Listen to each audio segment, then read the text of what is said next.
Tonight, we step into the dawn of a new world, where pilgrims with swords march under the blazing sun of 1097, their hearts pounding with faith, fear, and maybe a hint of recklessness. You stand among them, boots coated in the dust of Constantinople's outskirts, while the golden domes of the city fade behind you. Before we begin, if this little corner of calm has brought you any comfort, feel free to like the video and subscribe only if it feels genuine to you. No pressure. I'd also love to hear from you. Just drop a comment with where you're listening from and what time it is. It's always special to know we're all quietly gathered here from different corners of the world, like a family, scattered but still connected. All right, now go ahead and dim the lights. Maybe turn on a fan or a soft hum in the background, something that feels like home. Nestle in, get cozy, and let's ease into tonight's story together. The Bosporus glimmers in the morning haze as you cross on a creaking boat, the water smelling faintly of salt and wet stone. Behind you, Constantinople rises like a dream, its mighty walls and countless spires catching the light. You clutch the rough wood of the boat's edge, feeling both exhilaration and dread, because once your feet touch the far shore, you leave behind the safety of Byzantine power and step into the unknown lands of Anatolia. This is Seljuk territory now, and every hill could hide an ambush, every shadow could hold an arrow. The Byzantines provide guides, sure, but they glance nervously at the tree line as if the branches themselves could attack. Around you, the Crusader host is a mix of everything you can imagine. Knights in clanking armor, barefoot peasants, priests with crosses, held high, merchants smelling faintly of spices, and yes, that one guy already regretting not wearing better shoes. The banners flap lazily in the wind, each bearing the emblem of a noble house, and somewhere a rooster crows despite being miles from any farm. You almost laugh, but then remember you might never hear such a sound again if the rumors of Seljuk horse archers are true. Historians still argue whether the Crusaders underestimated their enemy at this stage, or whether the Seljuks underestimated the sheer stubbornness of an army that believed heaven itself was on their side. Either way, as you trudge along the road, you feel the tension humming in the air. The land itself seems to shift from fertile valleys to hills scarred by old battles, where broken spears still lie half buried in the earth, like forgotten teeth. You pass burned villages, the smell of ash still clinging to the air, even though the fires burned out weeks ago. The villagers, those who survived, either fled to the hills or now watch you from afar, with wary eyes clutching their children close. You can almost hear their thoughts. One wave of foreign soldiers just passed, and here comes another. You'd wave to show you mean no harm, but with a sword at your side and armor gleaming, the gesture might ring hollow. As the sun climbs higher, you wipe sweat from your brow and squint ahead. Somewhere out there lies Nicaea, the jewel of the Seljuk Sultanate of Rum, the city everyone talks about in hushed tones. But first you must cross these ridges, avoid the raiding parties that slip through the night, and keep your courage as the days grow long. For now you settle into the rhythm of the march boots, hitting earth leather creaking, and the quiet murmur of prayers floating like mist. And when the sun finally dips, painting the sky orange and purple, you collapse beside a small fire, chewing on hard bread and dried meat. You stare at the stars, wondering if they shine the same over Jerusalem, that faraway city, whispered in sermons and dreams. Somewhere out there, destiny waits, but tonight you sleep with your hand on your sword, just in case the Seljuks decide to say hello in their own way. You wake to the low murmur of voices and the smell of dew on grass, the world around you still shrouded in the faint blue of early dawn. The march resumes with a clatter of hooves and the rustle of cloaks, and soon Constantinople disappears entirely behind the folds of hills. Ahead lies the first meeting with the Byzantine emperor's envoys, and you can't help but feel a mix of awe and suspicion. Alexios Komnenos. His name is spoken with both respect and resentment among the Crusader ranks. You have heard the stories, a cunning emperor a master of survival who plays allies like pieces on a chessboard. Some call him a savior, others a snake. When you finally reach the rendezvous, it is less grand than you imagined. There is no throne, no gold, just a pavilion of silk pitched in a clearing guarded by soldiers with polished helmets that catch the light like mirrors. You watch as the leading Crusader lordsmen like Godfrey of Bouillon and Bohemond of Taranto step forward to meet the emperor's representatives. You stay back, craning your neck to catch a glimpse of the negotiations. Alexios himself eventually appears wrapped in the gleaming armor of Byzantium, his cloak edged with purple that tells you he's no ordinary commander. His eyes, sharp and calculating, sweep over the Crusader host. You can feel him measuring each knight, each sword, like a merchant weighing coins. He welcomes you with flowery words about shared faith and common enemies, but the undertone is clear: he wants control. The emperor demands that each Crusader leader swear an oath: any lands you capture that once belonged to Byzantium must be returned to Byzantium. There is a pause. You hear murmurs ripple through the ranks, a mix of outrage and confusion. Some knights bristle, whispering that they came to fight for God, not to hand over conquests to an emperor who never raised a cross. Others, more pragmatic, nod slightly. After all, you need his ships, his supplies, his gold. Without Alexios, your army would starve long before Jerusalem. Historians still argue whether the Crusaders truly understood the oath's implications or whether they simply planned to ignore it later. Either way, one by one, the lords step forward and place their hands on relics, swearing loyalty with forced smiles. You watch Bohemond, who seems almost too eager, and you wonder what schemes are already turning in his head. Once the oaths are sealed, Byzantine guides join the army, their armor lighter, their cloaks marked with the emperor's emblem. They move through the camp with the ease of men who know every path in Anatolia, though they keep their own counsel. You notice how the Crusader knights glare at them, suspicion smoldering beneath the surface. It feels like a marriage where neither spouse trusts the other, but both know they need to share the same roof for now. As the days pass, you march alongside these guides, hearing them mutter in Greek, pointing out routes and warning of Seljuk scouts. You cross rivers where the water bites cold against your ankles, pass fields where Byzantine farmers stare silently as you trample their crops and camp in ruins where faded mosaics hint at the glories of an older empire. Sometimes you catch Alexios watching from a distant ridge, his silhouette framed against the sky, as if he's already calculating how to reclaim everything you conquer. The emperor departs soon after, slipping back to Constantinople with a small retinue, leaving his promises and his watchful eyes behind. You march onward, the uneasy alliance sealed but fragile as glass. Somewhere ahead, the Seljuks wait, and beyond them the city of Nicaea looms like a shadow on the horizon. The air grows drier as you leave the last traces of Byzantine farmland behind and enter the wild folds of Bithynia, where the earth rolls into ridges and valleys like the spine of some sleeping beast.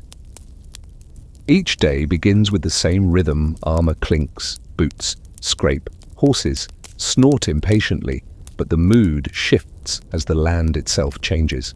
Gone are the neat fields and tidy villages. Here the hills are scarred by fire. The trees smell faintly of smoke and streams run shallow, where bridges lie broken charred stumps, marking where crossings once stood. The Seljuks, you realize, do not fight you head-on. They let the land fight for them. The guides urge you to keep moving quickly, whispering of riders who appear like ghosts at dusk. True enough, you see them one evening, silhouettes on distant ridges, their bows glinting faintly in the fading sun. They never charge, they just watch, reminding you they're there. You tighten your grip on your weapon, knowing a single mistake could turn this march into a massacre. Some men scoff, saying these horsemen fear battle. Others know better. A Seljuk arrow is as deadly as any sword, and it comes from nowhere. The road narrows in places, forcing the army to move in a long stretched line. You pass the ruins of hamlets, walls, collapsed roofs, gone livestock missing where the only living things are crows perched on broken beams. One knight mutters something about how even the birds look like they're judging you. You chuckle, then glance again at the black eyes staring back and fall quiet. The Seljuks burn everything as they retreat, leaving no food, no shelter, only emptiness. Historians still argue whether this scorched earth strategy slowed the Crusaders or hardened them.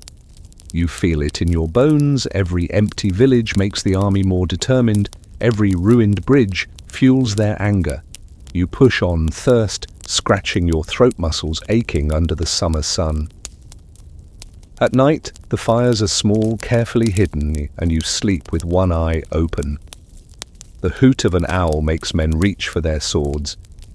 Even nature feels hostile. One morning, you find the road blocked by fallen trees, deliberately cut and arranged like a barricade. It takes hours to clear axes ringing against wood, while the scouts report movement in the hills. You feel exposed, vulnerable, like prey being watched by a patient predator. Then just when tension peaks, a sudden shower of arrows rains down from the ridges. Men scream, shields raise, and chaos ripples through the column. You barely see the attackers before they melt away, leaving only the wounded groaning in the dust. It's not a battle, it's a warning. After that, the commanders tighten the march, placing archers on the flanks and riders on constant patrol. The Byzantine guides urge speed, and you obey, trudging from dawn till the stars are out. Your legs ache, but each step brings you closer to your goal.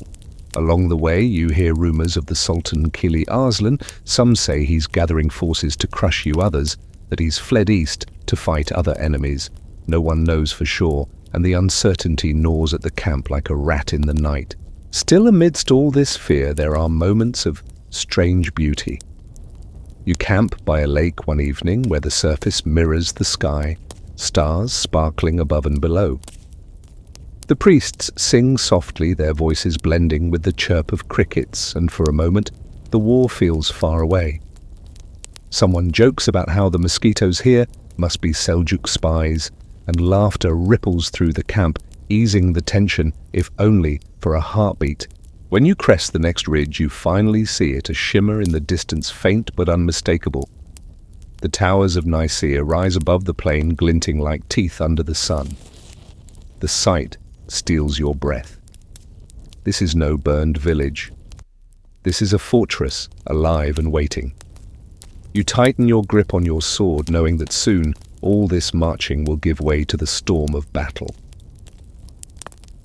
As dawn spills golden light over the plain, you draw closer to the object of every whispered prayer and anxious dream, the city of Nicaea.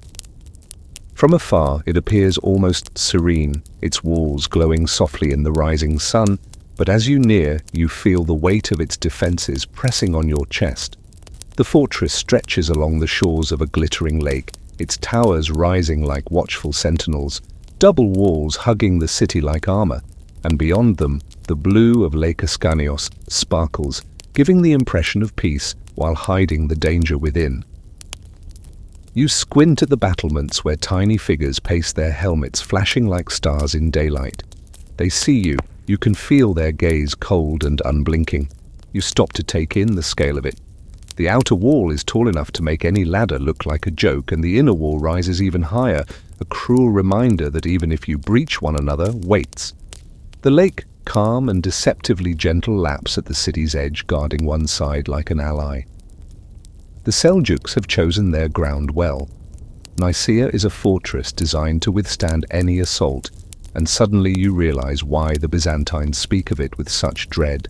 The Crusader lords gather their banners fluttering as they argue over how to approach. You watch them gesturing wildly, some pointing to the landward side, others insisting on blocking access to the lake. Words like siege, assault, and supplies float on the breeze. A few hot-headed knights demand an immediate charge, eager to carve their names into history. Others, wiser, remind them that bravery without a plan is just a quicker way to die. Historians still argue whether this early hesitation saved lives or wasted precious time. For now, the army encamps at a cautious distance, forming a ring of tents and wagons around the city's land side. You help stake a palisade, hammering wood into earth as the smell of pine mixes with the sweat of thousands of men. Catapults are dragged into place, their wooden frames groaning as ropes are tightened. Siege towers begin to take shape, massive wooden skeletons that promise death and chaos when they finally roll toward the walls. Every sound, hammering, sawing, the clang of armor feels amplified under the watch of those silent Seljuk eyes above. Night falls and the city comes alive with its own lights. Torches flicker on the battlements, shadows of guards pacing like restless spirits. The lake mirrors it all, doubling the glow until it seems as though Nicaea floats in a ring of fire. You lie awake, listening to the distant murmur of drums from inside the walls, a sound both rhythmic and unnerving. Are they celebrating, preparing, or simply reminding you that they will not fall easily? The next morning, you catch sight of the defenders, more clearly archers, lined neatly, armored soldiers ready, and banners snapping in the wind. You even think you spot women and children watching from towers, a stark reminder that this is not just a fortress but a city full of lives. The thought softens your resolve for a moment until someone beside you mutters, "They would kill us without a thought." You nod, pushing the doubt aside. War rarely leaves room for mercy. The Crusaders test the city's defenses with cautious skirmishes, arrows whistling through the air, only to clatter uselessly against stone. You hear the Seljuks' taunts drifting down from the walls, words you don't understand but whose meaning is clear enough. Stones from their engines crash into the ground near the camp, spraying dirt and reminding everyone that this city bites back. You duck behind a shield, heart pounding, thinking, so this is what it feels like to fight a wall itself. Still, amidst the fear, there is an undercurrent of awe. You watch craftsmen mend broken shields, priests bless the troops, and commanders walk the lines, their cloaks fluttering like banners of determination. The tension coils tighter each day, like a bowstring drawn to its limit, waiting for the moment when someone finally lets go. You can feel it in your bones. Soon the siege will truly begin, and Nicaea will either break or bleed you dry. That night, as you gaze at the city's silhouette under the moon, you whisper to yourself that this is only the beginning.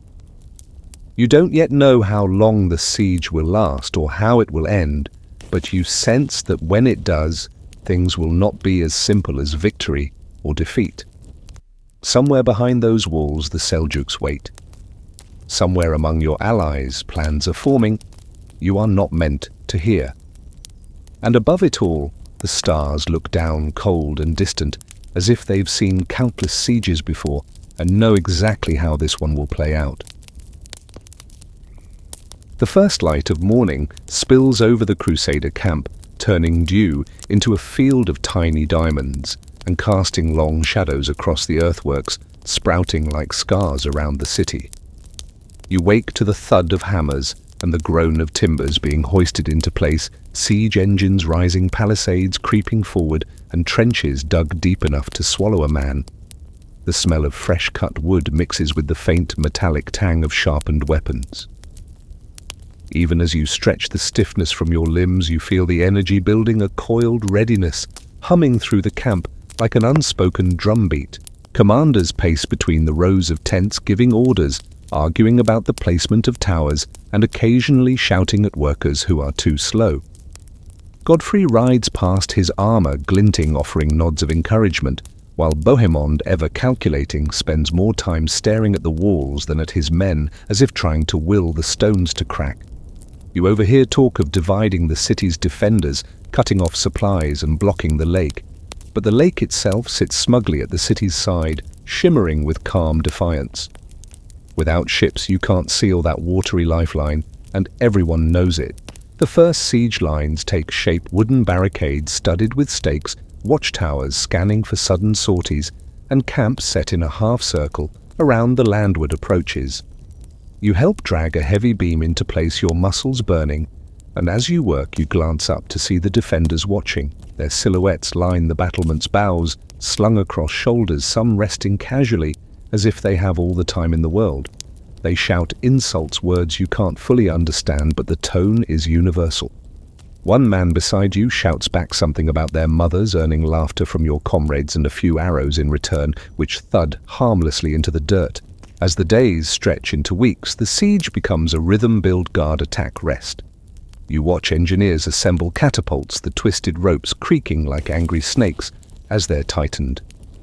Stones are piled high, ready to be hurled.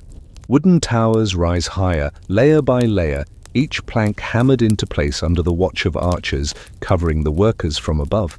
When one tower nears completion, the defenders unleash a volley of flaming arrows and you scramble to smother the flames with wet hides. Smoke stings your eyes and for a moment you feel the edge of panic. What if it all burns down before it even reaches the walls?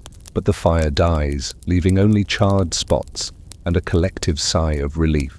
Historians still argue whether these early siege preparations were coordinated brilliance or chaotic improvisation. From where you stand, it feels like both organized chaos driven by sheer determination. The Crusaders are not professional besiegers like the Byzantines. They learn as they go, adapting with every setback. Each day, you see the camp edging closer to the walls. Each night, you hear the defenders hammering repairs, their determination matching your own. There are moments of eerie calm where no arrows fly, no stones crash, only the sound of the wind rustling banners. Those are the hardest because you know the storm always follows. And when it comes suddenly. One night, just as the moon climbs high, a Seljuk raiding party bursts from a hidden gate. Their horses thunder across the plain, torches flaring, arrows raining.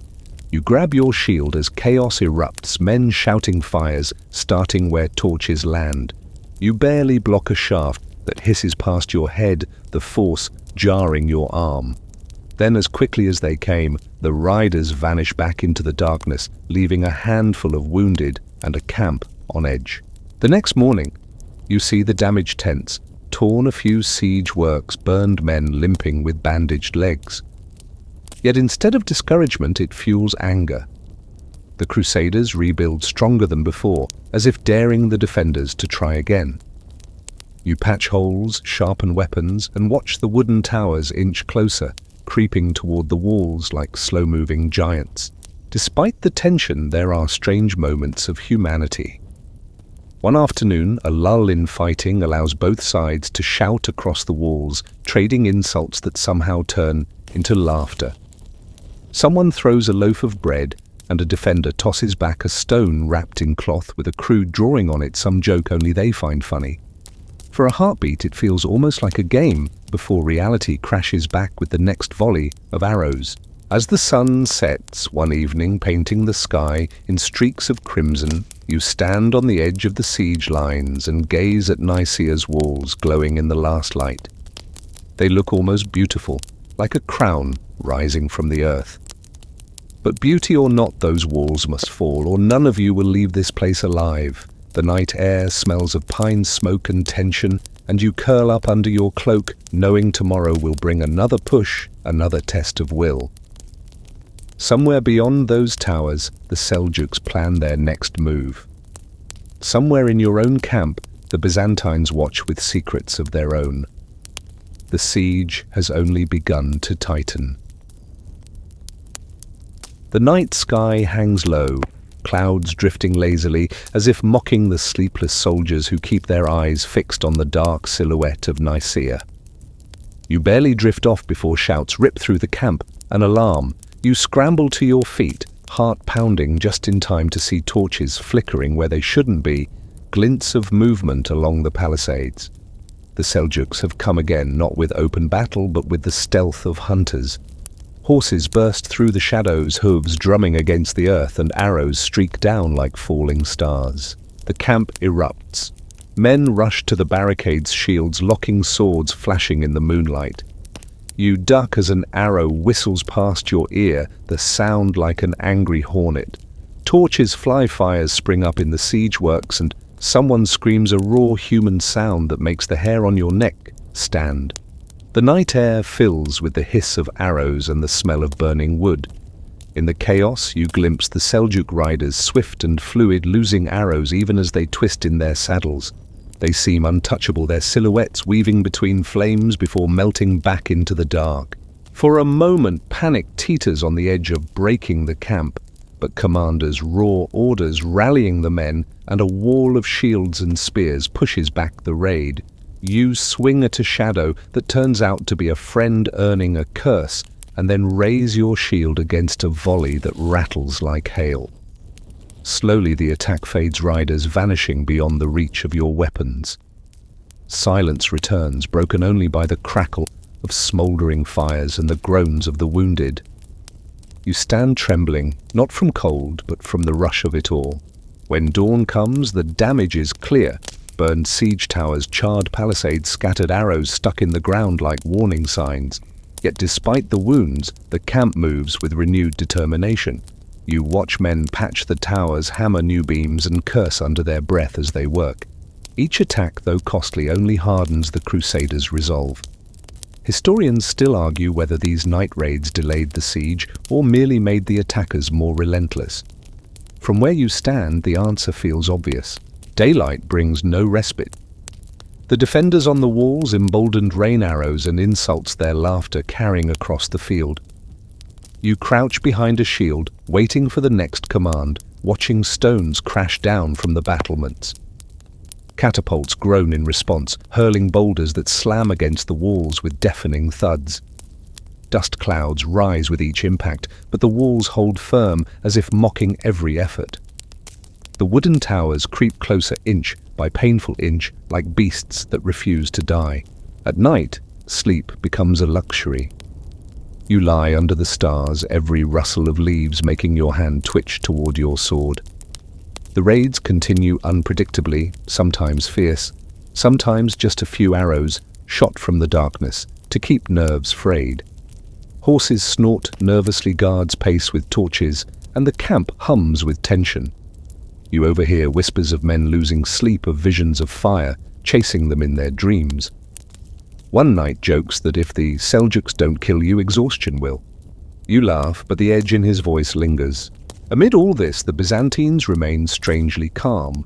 Their officers watch with detached eyes, speaking quietly among themselves, as if the chaos doesn't concern them. You notice their soldiers never seem as panicked during the raids, as if they know something you don't. A few Crusaders mutter suspicions. Maybe the Byzantines and Seljuks have some secret arrangement. Maybe they trade information. You shake the thought off, but it sticks an uncomfortable itch at the back of your mind. Despite the fear, you learn to adapt. You keep your shield close, even when eating sleep with boots half-laced, and position yourself where an escape path is clear. You begin to anticipate the patterns where arrows are likely to fall, which shadows hide riders. Survival becomes instinct, and with each dawn you rise a little tougher, a little more certain that you will outlast them. Then comes a night when the stars vanish behind clouds and the darkness feels thicker than usual. You sense the attack before it comes, the air itself buzzing with tension. The riders strike harder than before, torches blazing like falling meteors. This time you hold your ground shield high as the clash of steel and the roar of fire blend into a single, deafening symphony. When it's over, the camp smolders, the air reeks of smoke, and you collapse against a half-burned beam, too tired to care that your cloak is singed. The Seljuks retreat again, and the camp breathes in unison, exhausted, battered, but alive. You stare at the city walls through the haze, their outlines unbroken, their towers as proud as ever. For a fleeting moment you wonder if Nicaea is invincible. Then you wipe the soot from your face, grit your teeth, and remember walls, no matter how high, eventually fall. The morning after the fiercest raid yet, the camp stirs with rumors carried like smoke from one tent to another. You hear whispers of Byzantine envoys slipping in and out under cover of darkness, meeting not just with Crusader lords, but strangely near the edge of the lake where the city's walls reflect like glass. Something is happening behind the scenes, and the thought gnaws at you while you chew on bread that tastes more of dust than wheat. The days pass, and the Byzantines grow more active, their officers moving with an air of quiet purpose. They speak little to the Crusaders, their words clipped and careful, as though guarding a secret. You catch sight of Alexios's envoys near the commander's tent one evening, cloaked in blue, their faces expressionless as they hand sealed messages to the leaders. Bohemond watches them go with narrowed eyes, his jaw set tight. You can feel suspicion swirling through the camp like a cold wind. At the same time, the siege presses on. The Crusaders redouble their efforts, launching stones that smash into the walls, sending shards of stone raining down. Wooden towers edge closer, crawling toward the city with maddening slowness. You stand at the base of one, looking up as its shadow swallows you whole, and wonder how anyone could survive being on top when the defenders pour boiling oil or hurl rocks. Still men climb repair and push forward, fueled by a mix of faith and fury. Yet amid the noise of siege engines and shouted commands, you notice subtle changes.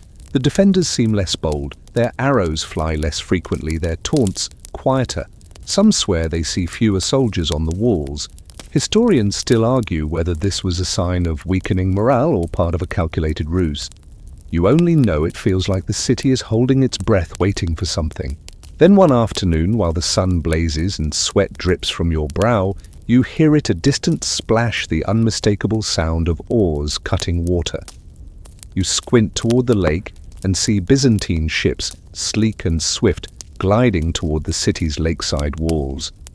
Their sails catch the light, a quiet fleet appearing as if summoned from nowhere. The Crusaders murmur in confusion. You weren't expecting help from the lake, yet here it is. The ships vanish behind the walls and an uneasy silence follows.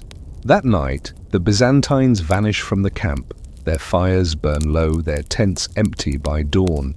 You feel the unease settle deep in your gut.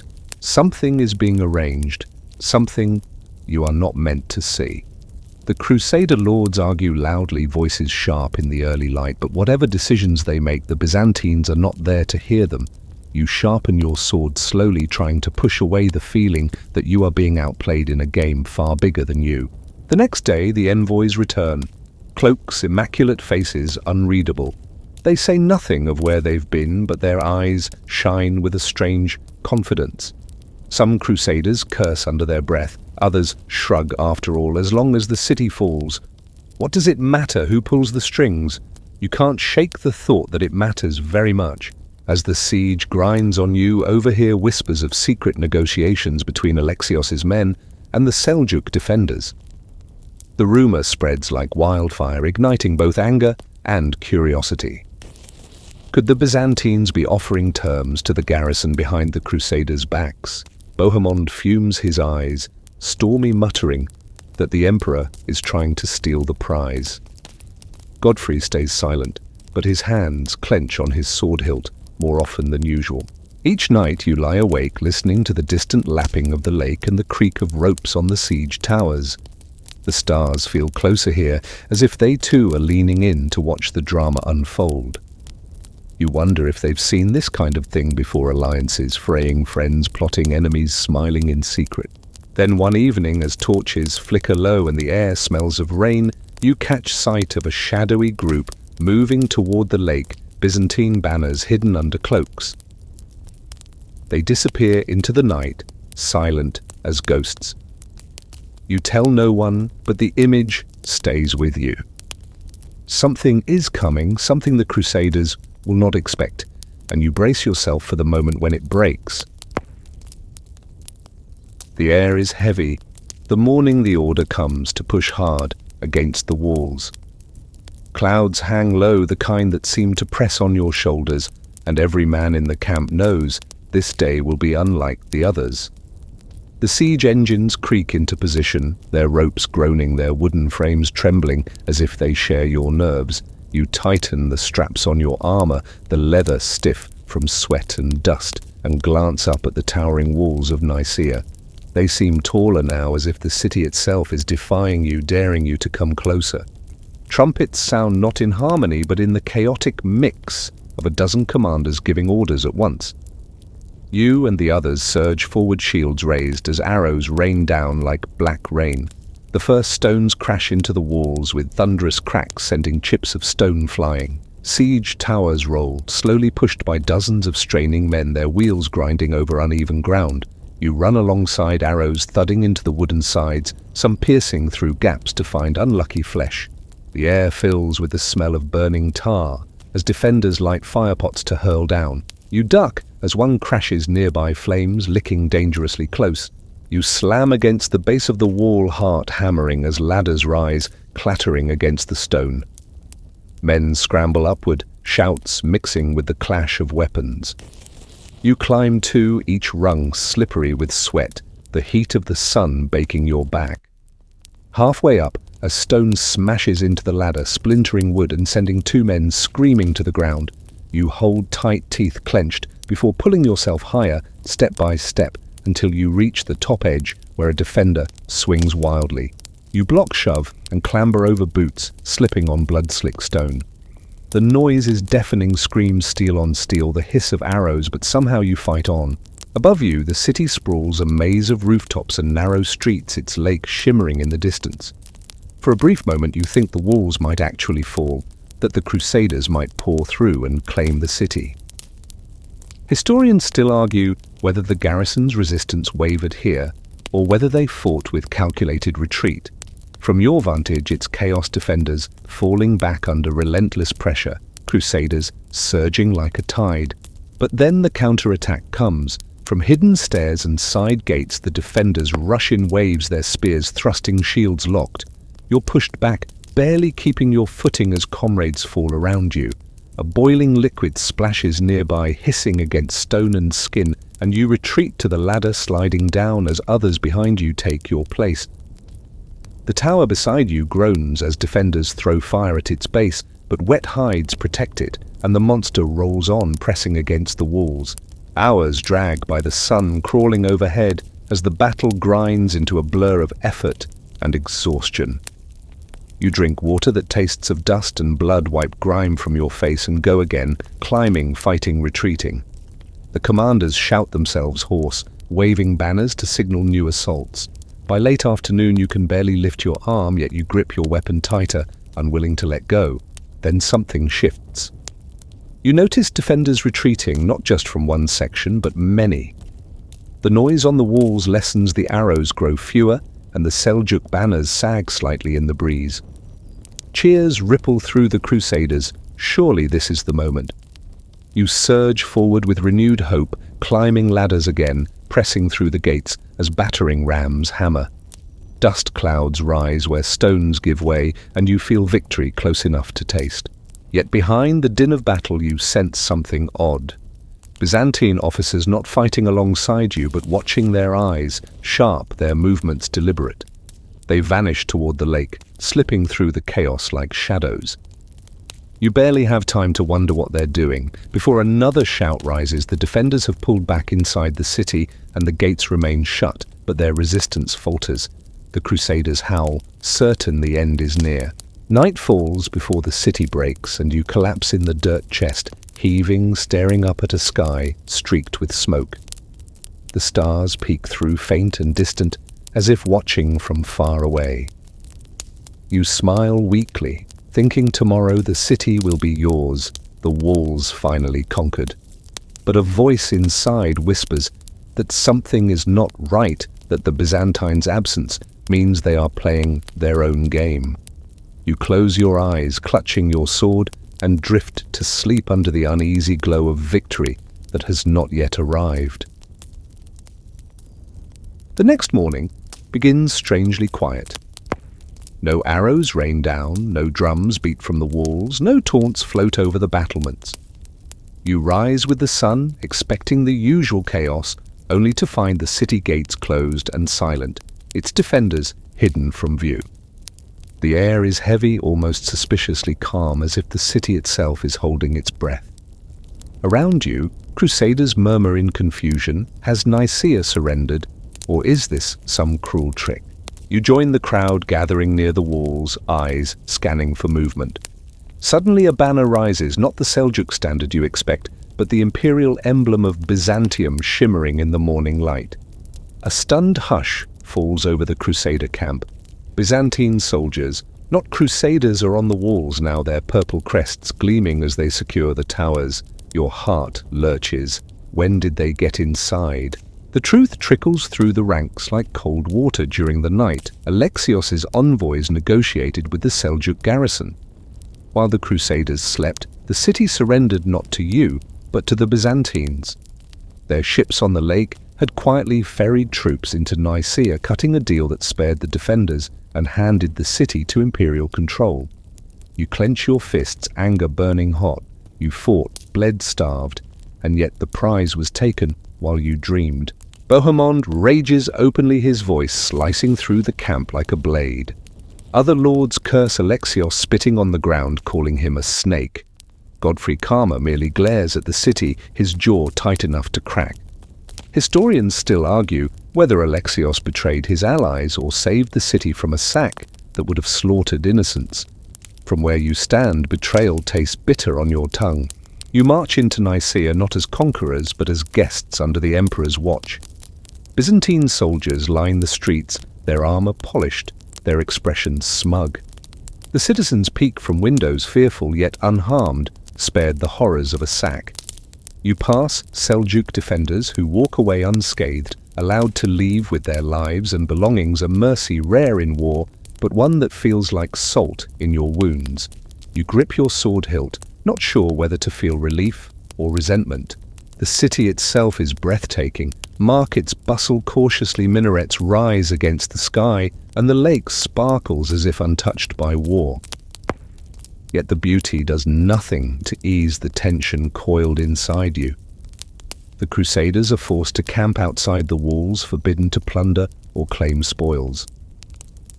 Alexios's officials thank the army with polished words, promising rewards later, but their smiles are thin, their gratitude hollow. You can almost hear them thinking the emperor got what he wanted.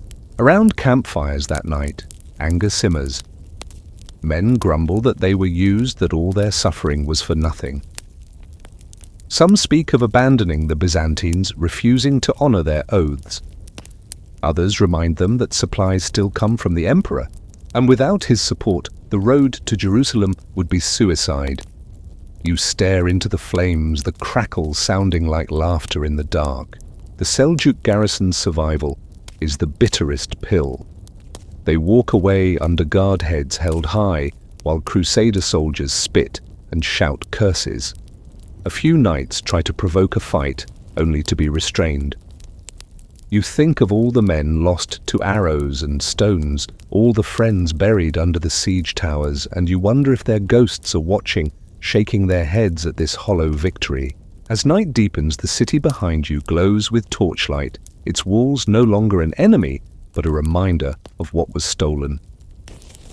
You close your eyes, exhausted, but sleep comes slowly. The taste of betrayal lingers, and you realize this war is not just against the Seljuks, it is against politics, secrets, and the shifting sands of alliances. Victory here feels like a loss, and yet you know you must march on. Jerusalem still waits, and no emperor's scheme can keep you from it. The sun rises warm over the plains as you shoulder your pack and step away from the city whose walls you once dreamed of breaching. Behind you, Nicaea stands intact, its banners no longer Seljuk but Byzantine, shimmering like a smug reminder of the deal struck in the night. The streets are calm, the citizens spared, the garrison gone, and the Crusaders, well, you march on with an uneasy taste in your mouth, the kind that lingers no matter how much water you drink. The road ahead winds through soft hills and fields, where wildflowers sway, a sharp contrast to the bitter hearts of the men trudging beside you. Some speak openly of their anger, voices laced with resentment at the emperor's clever theft of victory. Others shrug, muttering that life is long and grudges can wait until after Jerusalem is in their hands.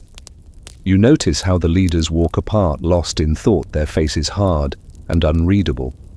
Bohemond's eyes burn with quiet fury. Godfrey's expression is stone. They do not speak of revenge, but you can sense it simmering, an ember not yet dead. Yet, even amid the frustration, something shifts.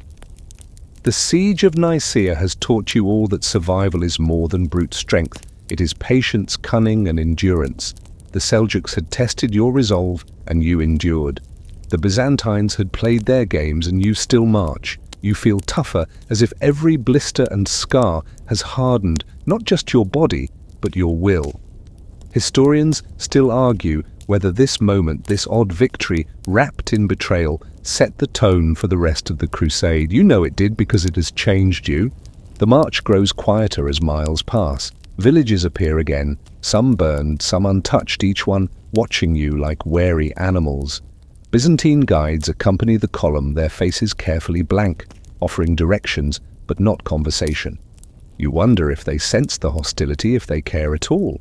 The emperor has his prize, the rest is for you to bleed for. And so you march, feet pounding the earth, the rhythm steady, unbroken. At night, the camp settles under a sky littered with stars. Fires flicker and voices murmur low, not with the jokes and songs of the early days, but with the heavy weight of reflection. You sit by the flames, running a hand over the hilt of your sword, thinking about the road still stretching ahead. Antioch waits, Jerusalem waits, and with them countless battles and choices that will test you again and again. You think of home, wherever that is, and realize you've changed too much to ever return the same. When dawn breaks again, the army moves like a single creature, tired but unyielding. The road to the Holy Land is long lined with both friends and traitors, victories and losses that will blur together in memory. You take one last glance back at Nicaea, its towers catching the light. It looks peaceful now, almost beautiful, and yet to you it will always be the place where you learned the hardest lesson of war, that not every victory belongs to the one who fought hardest. The city fades into the distance, swallowed by the hills, and you face forward, the horizon glowing with promise and peril. The world feels vast, the future uncertain, but you keep walking step after step, because you know that whatever lies ahead, you are part of something larger than yourself. The road stretches endlessly, and you follow it into the heat of the day, your shadow long and sharp against the earth. And as the army crests the next ridge, the wind shifts, carrying with it the scent of distant lands, dry grass, sun-warmed stone, and a trace of the sea.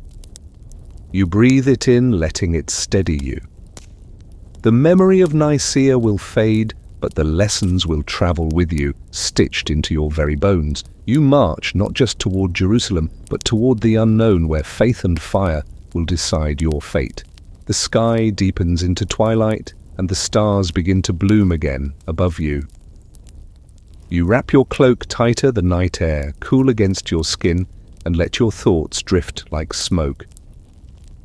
The road hums softly beneath your boots, promising both trials and triumphs yet to come, and with each step you carry forward the memory of walls that fell, not to swords, but to secrets, and the knowledge that this journey is far from over.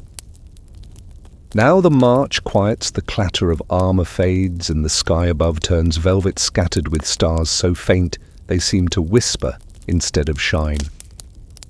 You ease into the slow rhythm of night, the last echoes of battle slipping away like the tide. The fires in the camp burn low, just embers now glowing softly against the darkness, their warmth lulling you toward rest. You stretch out on the cool earth, feeling the weight of the day melt from your limbs, and let your breathing match the steady rise and fall of the night breeze. The walls of Nicaea linger in your mind's eye, not as the fortress of stone they were, but as a memory softened by distance, blurred by time. You recall the scent of pine smoke, the hiss of arrows in the dark, the heat of the sun on stone, and the bitter taste of victory that was not entirely yours. Yet here, under the vast sweep of the sky, those memories no longer sting. They simply are part of a path that leads ever onward. You let the stars guide your thoughts, letting them stretch slowly, lazily across the horizon. Each one feels like a Yamul beacon, a reminder that even in the darkest moments there is light distant, yet steadfast. The murmur of the camp fades until it's only your breath, the soft hum of the night, and the quiet beating of your own heart. Let the road fade away now, let the walls and battles dissolve into the stillness. Rest here where the sky holds you gently and the world sleeps. You are safe, you are warm, and the journey will wait for you until morning. Close your eyes. Let the night take over.